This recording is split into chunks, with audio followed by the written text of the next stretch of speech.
So we're going to hide this instance of the vise, and we're going to go back up to operation 1.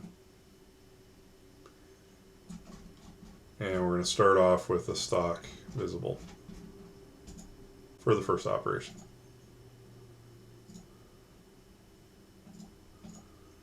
Okay, we go to manufacturer, and we're going to create our new first setup. So we're going to do a new setup. And what I like to do is first set the stock. So I actually go to the stock tab, and we're going to do it from solid, which is our model. And we're going to pick down on model, down on the next tab, expand it out so that we can select our stock, the model of the stock. Okay, and that will give us our stock volume around the part instead of the entire fixture with the vise. Okay, so we're going to go back to the setup tab, and we're going to base our origin off a model box point. I'm sorry, a stock box point. But let's first get our orientation correct. We're not using model origin. We're going to use Z and X axis. We pick on the face we want normal to the spindle, and then we pick what's the X axis. It should be orientated like this with the red to the right. If it's not, you can move it by toggling this flip axis button. Now we're going to pick our box point. We want a stock box point. We're going to pick the one at the bottom. And some people prefer to put it at the top. I prefer to do it, base it off the fixturing, and there's less setup later for multiple operation parts like this. But you will need to put a 1, 2, 3 block in here in some cases to set your origin. Okay, so we finished that. Our stock tab should be fine. Now we're going to go to post process, and we're going to call this the 7312 is the part number, and this is operation 1. Okay, and we're going to comment, it's going to be op 1, and we're going to use work coordinate system 1, which will be G54 on a Haas. On the stock tab, I forgot to select the actual model, so I'm going to deselect that, and we're going to select our part number as the model. Apologize for that. Now we should be able to hit OK. So I'm going to go ahead and change setup 1 to be called op 1 so it matches what I'm calling it. And now we're going to do some pretty basic stuff you've probably done over and over. So we're going to do a face mill. We're going to select from our tool library.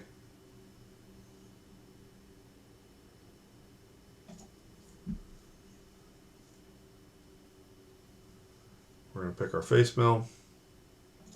Should be going about 3,000 RPM. If you have an older version of this tool library for the 24-25 school year, it might have a lower number in there.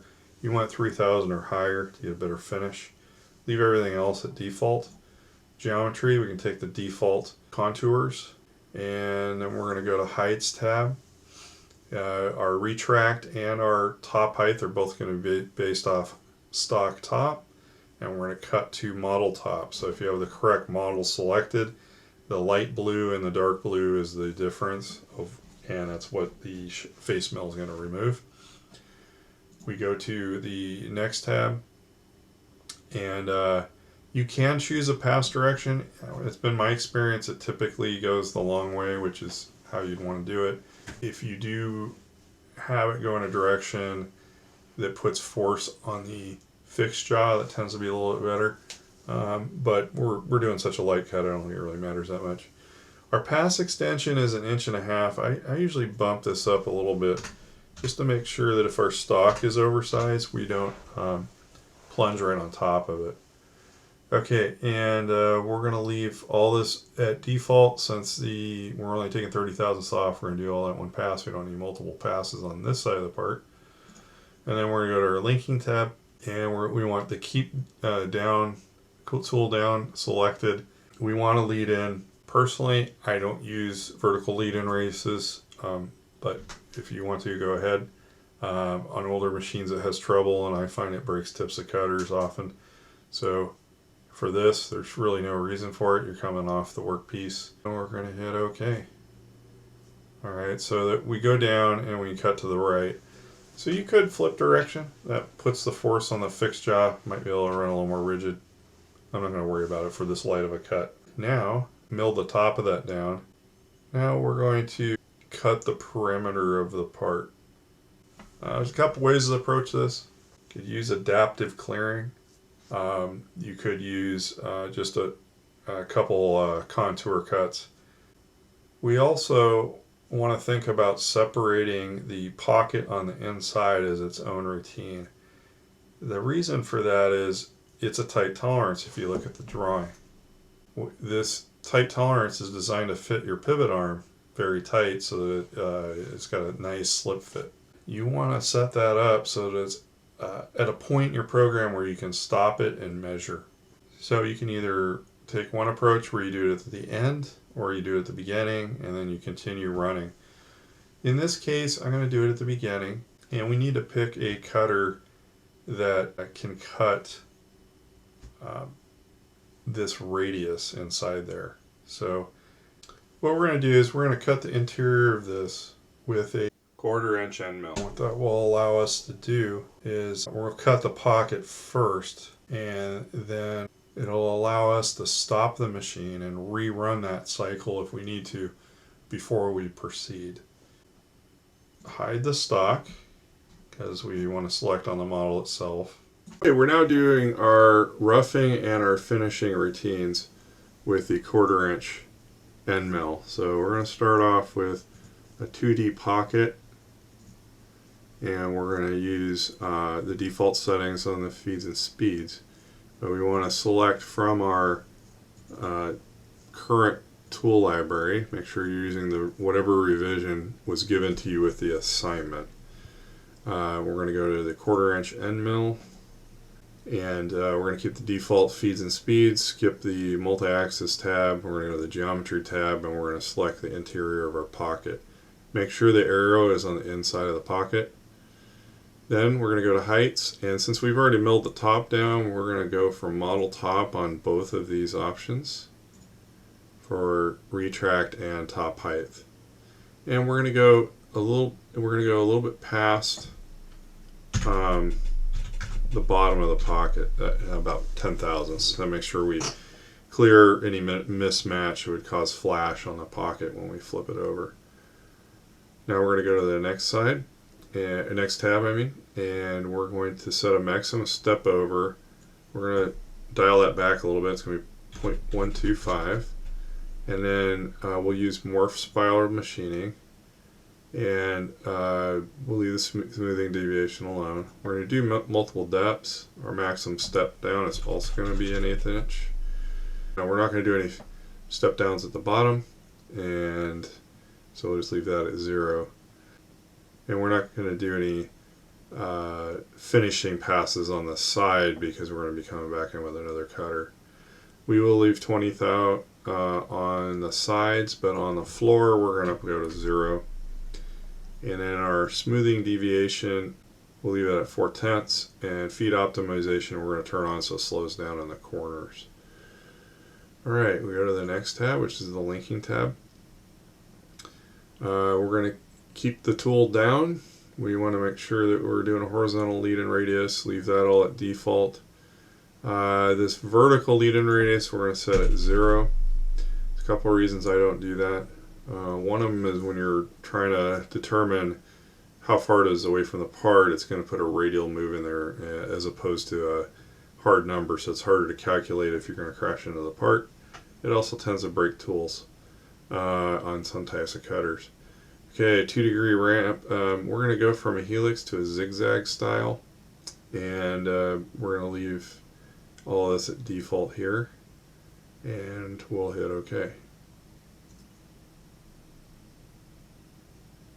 Okay, so we should have our zigzag where it goes back and forth, clearing out the center, and then it goes around and clears out our part, leaving 20 thousandths of material on the outside. Now we're going to do a contour command. So we're going to go to 2D contour, and this is going to be our finishing pass. Leave all the first tab at default, We're going to select our geometry, which is the same pocket geometry. Make sure the arrow is on the interior. Then we're going to go to heights, and again we're going to go from model top instead of stock top. And we're going to go again negative 0.01 past the floor, so that we make sure we don't have any cutter mismatch when we flip the part. We're going to go to passes. We're going to use wear compensation. We're going to go to roughing passes. If we don't do a roughing pass, we don't generally get a finish pass. So we're going to do roughing passes. Our maximum step over, 0.2. Smoothing deviation is fine. And we're going to do 1 step over for the roughing pass. We are going to do multiple depths. We're going to check this in 0.25 steps because we've already roughed away most of the material. We're going to do 1 finishing step down at the bottom, and that's going to be 0.01, 10 thousandths, and we're going to finish only at final depth. We're going to use even step downs.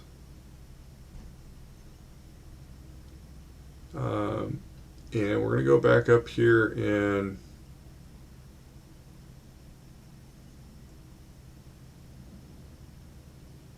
we're going to check this box that says repeat finishing pass. That's going to do it twice.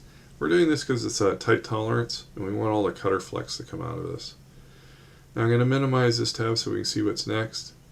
We got multiple depths, and we've got everything we need selected on multiple depths, so we're going to minimize that. We're not going to leave any stock to leave. We are going to check smoothing. It should be at 4/10. And feed optimization we want to turn on as well. It'll slow the cutter down when it comes to corners. We're going to go to the next, and we're going to set our finishing step over as 0.01. Next tab. We're going to keep the tool down. We're going to have lead ins and lead outs. We are not going to have vertical lead in again. And we're just going to accept the rest of the settings. And so we should get roughing cut, then a finish cut. And it's going to go around that finish cut twice. Alright, now for the exterior of the part, we can pretty much copy this tool path. We're going to do a duplicate.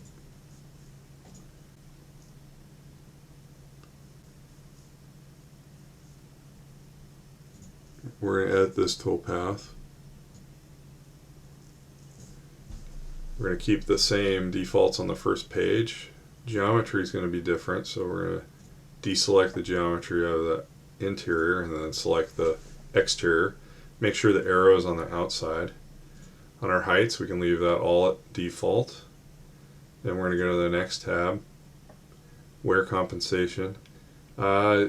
I don't think it's necessary to do the repeat finish pass on the exterior. It's not tight tolerance. And we will, I believe, leave everything else as is. Then we'll go to the linking tab, and we should be able to leave all this at default as well. When we hit OK. And we should get our cuts. Now it looks like we've left some material on the corners. We don't want to do that. So what do? You go back here to edit. And we're going to go to our passes, and we're going to increase our number of step overs. So we have a maximum step over of 0.2, which is a lot for this cutter. This actually should be more like 1.25. But then we're going to do, but let's make our finishing smaller.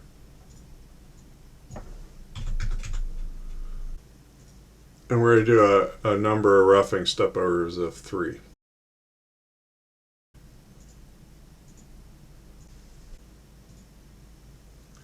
Okay, now our last feature is this threaded hole here.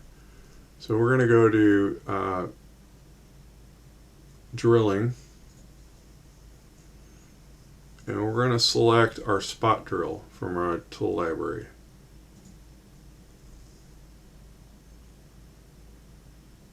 It's our tool 15 3/8 spot drill. I'm going to select that. We're going to keep all the default settings here. I'm going to go to geometry, and what we're selecting is just the countersink. Then we're going to go to heights. Again, we're going to set this to model top. And then whole top is fine. We're going to go to whole bottom, provided you just selected the countersink and nothing else. And we're going to go to cycle. We're going to use a deep drill cycle. Even though it's not going very deep, we want it to clear the chip as it's cutting, and we'll leave the default peck depth. And the last tab, I don't believe there's anything set. So hit OK. And we got our spot drill. Now we're going to go in with the tap drill size for the 1032. So we go to drilling. We're going to go to select from our library. This is the tool 11. It's a number 15 drill, but it's the tap drill size for a 1032 form tap. We're going to keep the default settings here. Geometry, we're going to select the countersink and the hole. And remember, this goes halfway through the part. So we're going to go to heights. We're just going to go to model top. And we're going to go to whole bottom, but we're going to punch the tip through. So we're going to check that box, and then we want to go a little bit deeper. Okay, then on our breakthrough depth, we want to go past enough that our tap doesn't break. So we're going to do a little math here. It's a 1032 screw, and we want to make sure we go about 4 thread pitches deeper than the tap. So what we're going to do is we're going to put in 1 inch. There are 32 threads.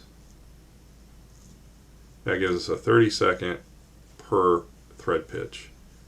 We're going to multiply that times 5, and that gives us 156 thousandths. So we're going to go 0.156 deeper. We're going to make sure we're not going to gouge into the wall of this hole that isn't been drilled yet. Doesn't look like it will. And that's 5 thread pitches, so that our tap, we're sure we're not going to hit bottom if we go maybe say 4 pitches deeper. Okay, and we're going to do a deep drilling again because it's aluminum, and we'll leave the default settings for that. And we hit OK, and we've got our drill cycle. All right, next we're going to do our tapping cycle. So we're going to go to drill. We're going to select from our current version of the library the 1032 form tap, and we're going to select the same geometry that we did before, and then we're going to go to the heights tab, and we're going to go from model top on the rapid planes, and we're going to go from whole top to whole bottom. We're not going to do the tip through bottom because the tap's pretty much usually blunt, but we are going to go negative 4 thread pitches. So we went 5 thread pitches for the drill. We're going to go 4 times 0.03125, which gives us an 1/8 inch. So we're going to go 1/8 inch deeper, 0.125. Okay, and that needs to be a negative number in the offset box. When you check the tip through, it's a positive number. Go figure. Okay, we're going to cycle, tapping, that's fine. We hit OK. Alright, so we should get a nice clean hole, blind hole there. Okay, now we're left with some deburring to do. I chose to leave the edges sharp here. It's easier to set up in the vise if you can get intersection lines for your joints. And then also we're going to, sometimes it's just easier to do chamfers that way. So we're going to go to 2D. We're going to do a 2D chamfer, and we're going to select our from our library the 1/4 inch chamfer mill. We'll keep the default feeds and speeds. Under geometry, we're going to pick the top and outside profiles, inside and outside profiles. Passes, again, we're going to go for model top and model top. We're going to do the selected contours. On the next tab, we need to put a chamfer width in here. So it's 10 thousandths. That's our deburr allowance. And our chamfer tip offset, we're going to increase that to 80. We're hopefully going to save the tips of our cutters that way. Okay, we'll go ahead and turn on smoothing. And feed optimization is probably not going to do anything, but we'll go ahead and select that. And then we're going to go to the last tab. We want to have everything at default except for the vertical lead-in radius, which it doesn't put in anyway. And let's hit OK. And so we should get our nice little chamfer here, 10th out chamfer cleanup. All right, that's it for operation 1.